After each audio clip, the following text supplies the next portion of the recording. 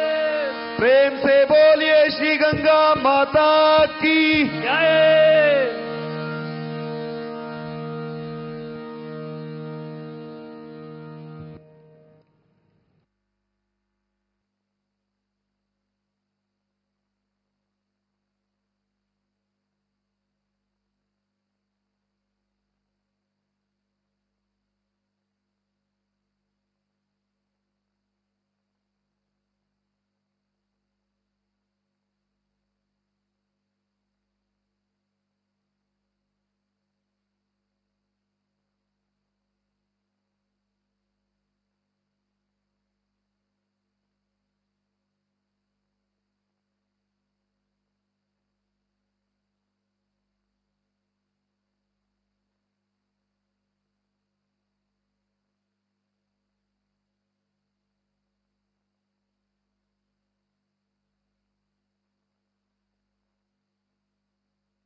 तो अभी आप देख रहे थे काशी के दशाश्वमेध घाट से सीधा प्रसारण, जहां प्रधानमंत्री मोदी ने मंत्रोच्चार के बीच मां गंगा की पूजन की, आरती की, जहां पीएम शामिल हुए। पहले मंत्रोच्चार के बीच पीएम ने मां गंगा की पूजा की, उन्हें नमन किया और मां गंगा का आशीर्वाद लिया। इस दौरान कर्णप्रिय भजनों का भी गायन किया गया, जिसका प्रधानमंत्री ने पूरे मन से आनंद उठाया। इस मौके पर उनके साथ यूपी की राज्यपाल आनंदीबेन पटेल और यूपी के मुख्यमंत्री योगी आदित्यनाथ भी मौजूद थे।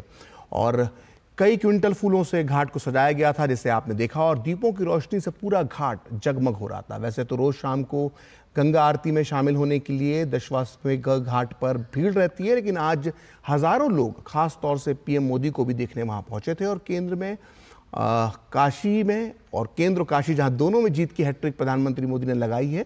ये पीएम मोदी की पहली काशी यात्रा थी और 2014 में पहली बार पीएम बनने से लेकर अब तक पीएम मोदी 5 बार गंगा आरती में शामिल हो चुके हैं। और तीसरी बार प्रधानमंत्री चुने जाने के बाद प्रधानमंत्री अपने संसदीय क्षेत्र में पहुंचे, जहां जनसमूह सड़कों पर उमड़ आया। वैसे रोड शो का कोई कार्यक्रम नहीं था, लेकिन जब प्रधानमंत्री सड़कों पर निकले तो जनसमूह उमड़ आया और प्रधानमंत्री का काफिला जिधर से गुजरा उधर ही लोग हर हर महादेव और जय श्री राम के नारों के साथ पारंपरिक तौर पर उनका अभिनंदन करते नजर आए। ये तस्वीर आप देख सकते हैं काशी की है। जीत की हैट्रिक बनाने के बाद प्रधानमंत्री नरेंद्र मोदी पहली बार अपने संसदीय क्षेत्र काशी पहुंचे हैं। वहां की जनता को आभार व्यक्त करने के लिए पहुंचे।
तो ये था पीएम मोदी का काफिला जब काशी की सड़कों से गुजरा तो हजारों हजार लोग उन्हें देखने के लिए वहां पहुंचे और ढोल नगाड़ों के साथ उनका स्वागत किया। काशी की इस कवरेज पर हमारी नजर रहेगी पूरी तरह से। हम आपको आगे बताएंगे किस तरह से काशी विश्वनाथ मंदिर में भी थोड़ी देर बाद दर्शन करने के लिए प्रधानमंत्री पहुंचने वाले हैं, लेकिन उसके पहले लेते हैं एक छोटा सा ब्रेक। लाल रंग इसका अपार, तीखा कम है फिर भी स्वाद। MDH कश्मीरी। MDH। मैं क्या जी सब जानते हैं, जहां दिखे मारियो अपना समझ के खा लियो। क्या हुआ? I have lost everything काका। मैंने अपनी 3 साल की सारी सेविंग्स ज्यादा फायदे के चक्कर में नए ट्रेंड्स पे लगा दी। Relax and move to proper investments like mutual funds. वो रेगुलेटेड है, वेरीफाइड भी है and are handled by experts. अब तो मैं पूरा जीरो पे आ गया हूँ। थैंक्स काका। अब सब सही है। म्यूचुअल फंड निवेश बाजार जोखिमों के अधीन है। योजना से जुड़े सभी दस्तावेजों को ध्यान से पढ़ें। स्वाद से सबको दीवाना कर दे, दीवाना कर दे। पता का चाय, गजब का स्वाद। अगर छोले बने तो गोल्डी छोले मसाले, जहाँ जाए रिश्ते बनाए, जहाँ जाए रिश्ते बनाए, गोल्डी मसाले।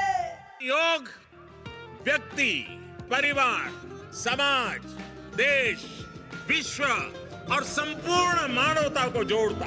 देश देश का पथदर्शन, अंतर मन का नव सर्जन।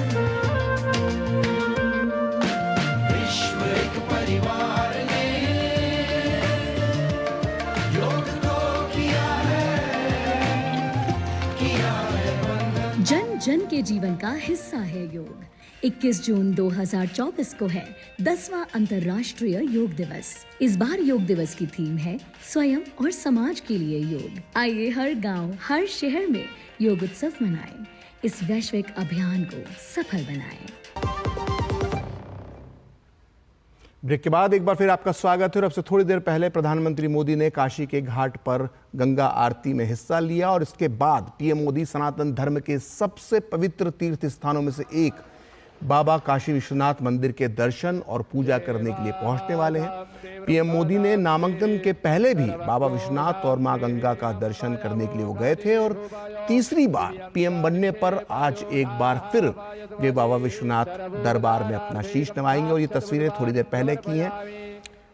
जब पीएम मोदी गंगा आरती के लिए पहुंच रहे थे तो सड़क के किनारे काशी के लोग उनके स्वागत के लिए उमड़ पड़े और ये तस्वीर में आप देख सकते हैं किस तरह से ढोल नगाड़े और सांस्कृतिक नाच गाने के साथ उनका स्वागत किया। और ये तस्वीरें गंगा आरती के दौरान की हैं जब प्रधानमंत्री मोदी ने गंगा आरती की। हम आपको बता दें कि 2014 में प्रधानमंत्री बनने के बाद से लेकर अब तक पिछले 10 साल में 5 बार गंगा आरती के आयोजन में प्रधानमंत्री शामिल होते रहे हैं। और ये गंगा आरती बड़ी मशहूर है और ये पावन नगरी बनारस के प्रसिद्ध घाटों में से एक दशाश्वमेध घाट पर होती है। और ये घाट जो है ये विश्वनाथ मंदिर के बेहद निकट है और थोड़ी देर में प्रधानमंत्री अब विश्वनाथ मंदिर के दर्शन करने के लिए पहुंचेंगे जहां पर उनका पूजन अर्चन का कार्यक्रम है।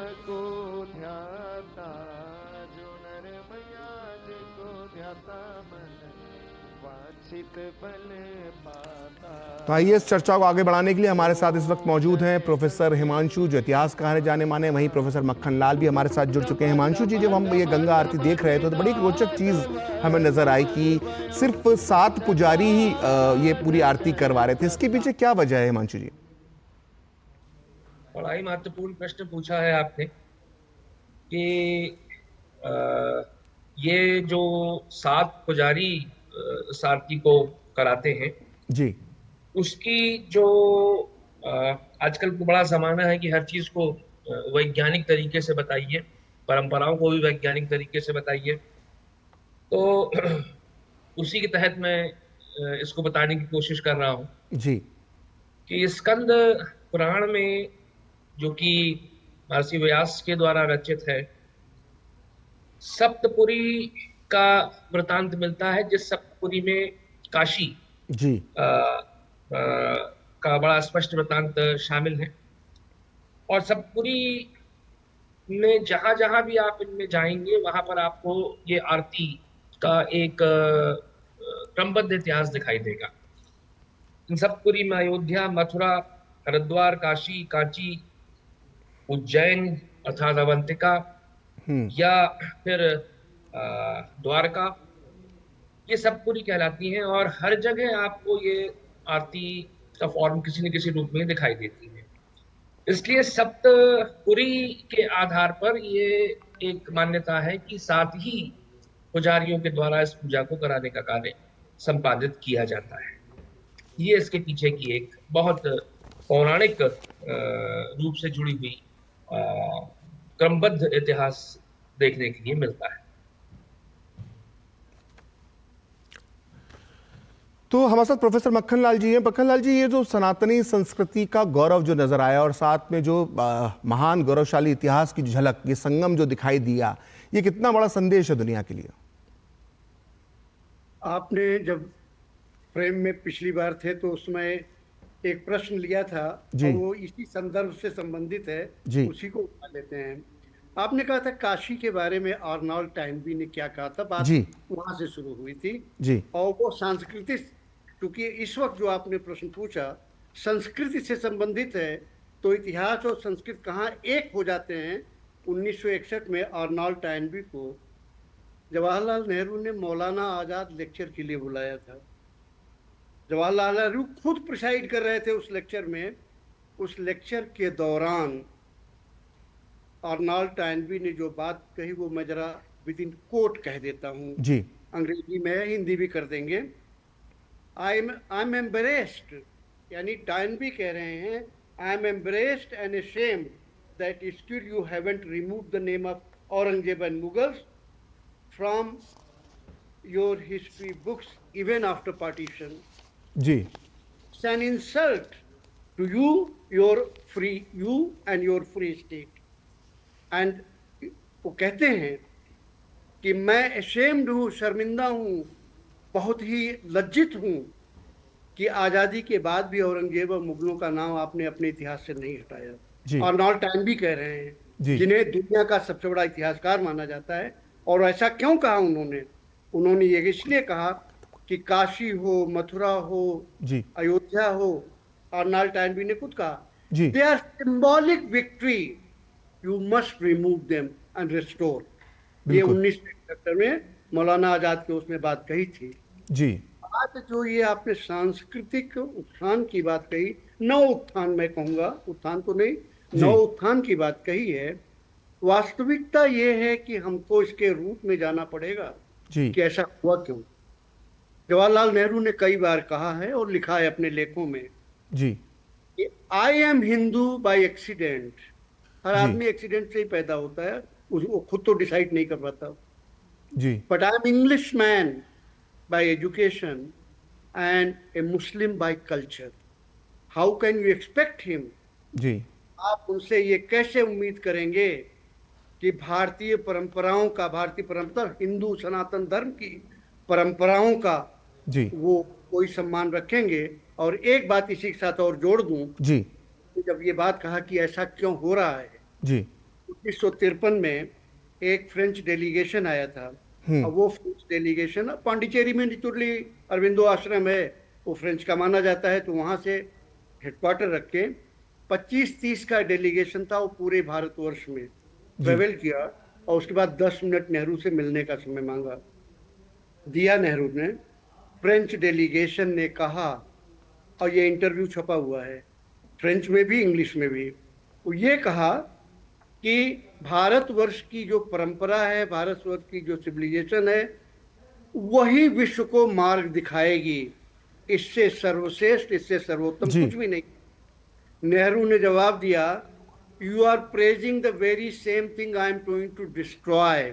जी बिल्कुल, कोट प्रखर जी है ये। बिल्कुल, ये आपने बिल्कुल सही बात कही। और ये जो आप नेहरू युग की बात कर रहे हैं और जो मोदी युग है, यही परिवर्तन है। और 3 बार प्रधानमंत्री नेहरू बने थे और इस रिकॉर्ड को जो बराबरी की है प्रधानमंत्री मोदी ने की है।